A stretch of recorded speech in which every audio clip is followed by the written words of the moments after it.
I'm gonna be honest with you. I sat there most of this game calm, and you know, I, as always, before I go any further, as always, like, share, and subscribe. Blunt Talk Sports Podcast. What up, world? Happy to be talking to you on this beautiful Sunday afternoon, and even happier after an Eagles Sunday, victory, especially after that Monday night debacle. Um, Lot to talk about, lot to get into. Definitely going to touch on a lot. Touch on the victory, touch on Saquon Barkley, touch on the injuries, touch on some of the keys to the game that I thought was dope. But nonetheless, hopping right into it. Great fucking victory for the team. Great fucking victory for the team. I loved how they played. Defensively, I I took great enjoyment listening all week because obviously I do this show. Obviously, I'm subscribed to different things. I listen to, Twitter and the internet and YouTube and, all these different outlets. I don't just hear my voice. I always make sure that I'm outsourcing and listening to other people and definitely just, paying attention with my own eyes and getting a good gauge on what's going on. And it was amazing to me that after a week 2 game, and granted, Packers, good running team. Falcons, good running team. Even the Saints, good running team. You kind of got the gist throughout the whole week that everybody was just under the impression that the Eagles were going to get their ass stoned. Especially what they did to Dallas, and I'm going to touch on that in a second. Where it's like, oh well, what they did to Dallas. I mean, there was just no way. Philadelphia, especially after you played against the Falcons, haven't we watched enough football to know that each game is a season within itself? And that what happens at week 2 doesn't mean what's going to happen at week 3, doesn't mean it's going to have any indictment on week 5 or week 10, let alone week fucking 17 or 18. I was really perplexed. Like, I really realized that people get caught up a lot in the hyperbole. And it's okay. It's okay. I don't really even trip off that too much. I know and I understand that, as fans, the word fan, fanatical, it's expected. However, insight and logic is something that I always preach about on this show, something I always stress emphasis on, something I always talk about. And what I find painstakingly fucking frustrating is that the national media continues to fool the general public and convince people that the Dallas Cowboys are a measuring stick for other franchises. I need y'all to really wake up, understand it is 2024. The Dallas Cowboys have been a good team. They've been a relevant team. And some years, most years, they've even been a winning team. They have not won a championship since 1996. They have not won an NFC title game since that year. And it was very frustrating to hear how excited people were. I'm going to take you back. On September 15th, which was the Saints Cowboys game, I was with my beautiful mother celebrating her birthday. Shout out to my mom. Definitely enjoying the day with my beautiful nieces as well. Great family time, great event. We all enjoyed it, ate good too. Kids loved it. But the most important part that I saw was the thorough ass whipping that the Saints were giving the Dallas Cowboys. And that just exposed flaws within the Cowboys. But again, I never got too hyped because I understood it's within a game within a game. They just got caught that day. Maybe their game plan will be different the next time. Who knows? Whatever. That being said, it was like as soon as that happened, everyone kind of was just like, the Saints are the best team in the NFL. The Saints are going to the Super Bowl, even though it's literally still September. Clint Kubiak is the greatest offensive coordinator in all of football. We choke. The Eagles choke to the Falcons, and it's like, the Eagles don't know what the fuck they're doing. Nick Sirianni's incompetent. Their coaching staff is incompetent. Their defense is ass. Vic Fangio's lost his luster. He's lost his fastball. And it was just very, very refreshing and annoying at the same time to hear it, because you kind of want to hear what people are thinking, But at the same time, you kind of remember at the days like today, like that shit doesn't really matter because that defensive performance today was fucking magnificent. This team has destroyed all the teams that they ran into the first two games of the season. Hence, I said the first two games of the season. And everybody and their mother was just hell bent to assume, well, they're definitely going to put up 40 on that defense. That defense can't stop the run. And I keep saying this to my fellow Eagles fan, again, fly Eagles fly. I need y'all to really hear me. When I did the research on, and I'm saying this more or less to the people too who don't really know or just now watching the show for the first time or people who are still in disbelief of what happened today. Vic Fangio's defense is why this happened. Vic Fangio has been doing this for 30 years. If the young guys buy in, if the system's right, it'll work. If they stay disciplined to their run gaps, don't deviate from the run lanes, everything will be fine. They would have won the game last week. They'd be 3-0 right now. They're not. They're 2-1. Whatever. The point of the matter is they just went up against the best offense in the NFL, didn't allow a touchdown until the fourth quarter, and that was it. You just gave up literally a touchdown and a field goal. A touchdown and literally a field, like an extra point. Not literally a field goal. Like you didn't even give up an extra point. You literally gave a field goal and a touchdown. And then it came down to, their defense. I mean, their offense not really being able to move the ball.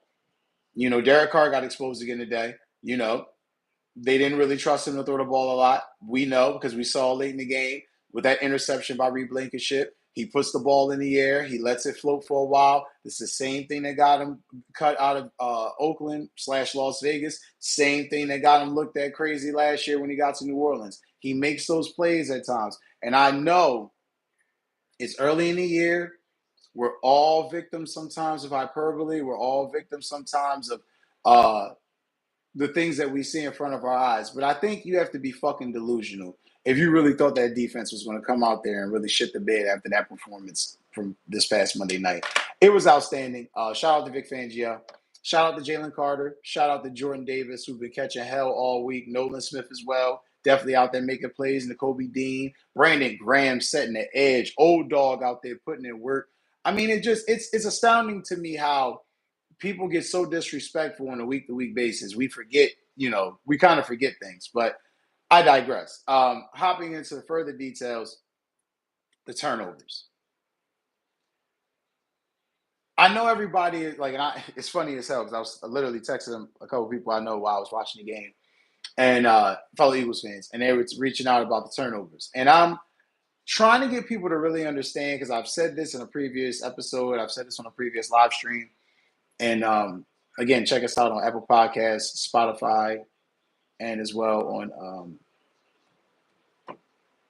what's the new one? We got a new one that we came on to. Substack. Got you. It's a different one too. I think we're going to be coming on to Twitch too, but still working that out, guys. Nonetheless, let's digress.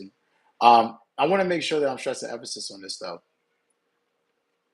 The turnovers are going to be a problem because the first 5 weeks of the regular season are the preseason. The team is still trying to figure out what they got. They know, okay, Saquon can make a play for us. They know their offensive line. Okay, today you had the horror story finally happen. The horror movie came to life. Lane Johnson had to leave the game. And then you had Mekhi Becton leave the game with a hand injury. You got Lane Johnson with a concussion. You got Mekhi Becton with a hand injury. And essentially, it was just like, all right, Fred Johnson, Tyler Steen, go out there and block. Masterful job by them young guys. They were thrown into the fire, and they did pretty damn good. I give them a lot of props. The turnovers are a problem, yes, but I know at some point they will minimize. And the reason why I believe that is because I know the consistent work that will get put in. I know that they'll tighten up a few things. Also getting Dallas Goedert, and I said this last week in the reference to the Falcons game, and I said this again this week. You got to get this guy more involved. I mean, 10 catches for 100. He showed you today why he's a threat in the offense. I mean, hell, he's been a threat in the offense since he's been there. Whenever he's gotten opportunities to step up and shine, he's stepped up and played well. I mean, like I said, I give this guy wild credit.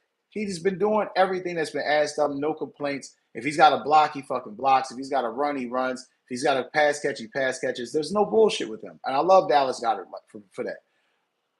Today was the day where he had to get the world had to be reminded that this guy is still in this offense and he's still a problem. It was amazing to see. I like how Kellen Moore was using him and Devontae Smith in the play calling. I'm gonna touch on Smitty and that concussion in a minute too, but I love the play calling. I love Dallas Goedert for fighting through the routes, making sure, that great one-handed catch he had on that third down where we needed. I mean, he was just clutch for us today. I mean, if you don't have a pulse, if you don't have any sense of tight end play, pay attention to him today, and that's what you want your tight end to be doing. Shout out to Dallas Goedert again. Um, Smitty, it broke my heart seeing Smitty get hurt because Smitty was making crucial catches for us, getting necessary yards, making plays. I didn't like how he got hit in the back. It was a clean play. It wasn't like he got hit dirty or anything like that. It wasn't anything malicious, but didn't like it, especially after the whistle got blown. There was no need for that to happen. I hope he's okay. I hope he doesn't have to miss any time because this offense is definitely going to need him out there. It just minimizes what you can do with him not being out there. Um, Also, too, Darius Slay getting injured. With Penning, the right tackle, driving him into the fucking bench. I mean, I don't even know what the fuck the Saints were doing at certain points. Like, at times, when they're playing hot, they play smart, fast, efficient football. When they're pissed off or they're being tested or they're being out physical, that's when they resort to undisciplined, chaotic, let's fight in the fucking parking lot style football. That doesn't win you any games. It just gets you 15-yard penalties, push your offense behind the red ball because you don't have the red line, excuse me, not the red ball, red line, because you don't have a quarterback that can actually, go win the game for you. Because again, I need this to be understood. Derek Carr, the way they were running the offense, the way Clint Kubiak had it, Vic Fangio had took away so much of what he was trying to do early in the game. I mean, it was, and you could see it. I mean, Greg Olson was talking about it during the game. You're watching it, where literally Kubiak likes to have it spread out. There's certain formations that he likes to go to where he likes to isolate guys, have Kamara in certain matchups, have Olave in certain matchups. Shout out to Olave, too. Dope-ass receiver. I mean, he just spectacular touchdown he had today. He made definitely some great plays. Just, again, phenomenal young receiver. But you can see that Vic Fangio took away early what Clint Kubiak wanted to do. And then it showed that once that's taken away, once that magic is gone, Derek Carr is very limited. It's still Derek Carr. It's not like we're talking about Patrick Mahomes or I mean, let's be honest. Dak has better game than Derek Carr. So I mean, it's like we're not even talking about a guy of that caliber. So once he becomes limited, once he can't move the ball the way he needs to, it just becomes one of those situations where it's like, okay, all right, make sure he can't get the ball deep, limit what he can do, and force him into a bad play, and we got him. And that's essentially what it came down to at the end of the game. You got him in that situation where, and I got what he was trying to do, especially with the way Vic Fangio has the defense style. The middle of the field is open. So okay, we can get yards. The question is, are we going to be able to score? And he was thinking, okay, we down by 3. We score, that's over. The game's over. So he's automatically, all right, kill shot, second down, let's get in the middle of the field. I like the aggressiveness. However, it shows you why they can't trust him too much because that wasn't even required on that play. And he essentially ended the game. He essentially ended the game for the Eagles and the Saints respectively.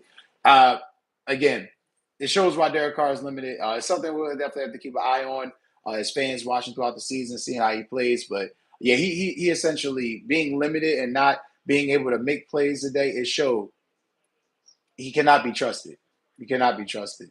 I was pissed at the 2 turnovers that Jalen had in the red zone. I didn't like the interception. Didn't like the fumble, especially in that crucial play. But what I love most importantly is whenever the game is on the line and it's close, I know that Jalen Hurts is going to show up. He may throw an interception. A sack may happen. Maybe a fumble. Maybe. But I know he's going to show up. I know he's going to show improve. And he just, again, the poise he had on that drive, knowing he was limited, knowing that it was really Saquon and Dallas Goedert and Jahan Dotson that were going to have to win the game for him, knowing that he had Paris Campbell out there who've been on the damn street for most of the year. Because people say he played for the Giants last year, you look at those stats, you might as well say he was unemployed.